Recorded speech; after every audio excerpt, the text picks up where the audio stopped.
এই জঙ্গলটা এতটাই বিশাল যে এখানে আজও অনেক জায়গায় মানুষ পা রাখেনি। হাজার হাজার প্রাণী বাস করে এখানে, আর তাদের মধ্যে কিছু এমন যাদের মুখোমুখি হওয়া মানে ভয়ঙ্কর অভিজ্ঞতা।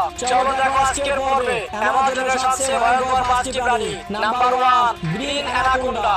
নদীর ঘোলা পানির নিচে চুপচাপ অপেক্ষা করে এই বিশাল সাপ। একবার যদি কাউকে পেঁচিয়ে ধরে তাহলে না কোনো শব্দ, না কোনো চিৎকার, শুধু নিস্তব্ধ। পৃথিবীর সবচেয়ে বড় সাপ এটাই। Number 2, black caiman. দেখতে কুমিরের মতো কিন্তু আকারে আরো বিশাল। রাতে নদী পাড়ে একটু শব্দ হলে এটি ছুটে আসে আর এক কামড় শিকার শেষ। অ্যামাজনের সবচেয়ে ভয়ঙ্কর মারাত্মক শিকারীদের মধ্যে অন্যতম। নাম্বার 3, ইলেকট্রিক ইল। দেখতে সাধারণ মাছের মতো কিন্তু এর শরীরে বিদ্যুৎ। একবার ছুঁয়ে ফেললে শরীর কেঁপে ওঠে 600 ভোল্টের শকে। অনেকেই ভাবেন ইল মাছ, কিন্তু এটা মারাত্মক। নাম্বার 4, বুলেট পিঁপড়ে। ছোট দেখতে হলেও এর কামড় পৃথিবীর সবচেয়ে যন্ত্রণাদায়ক।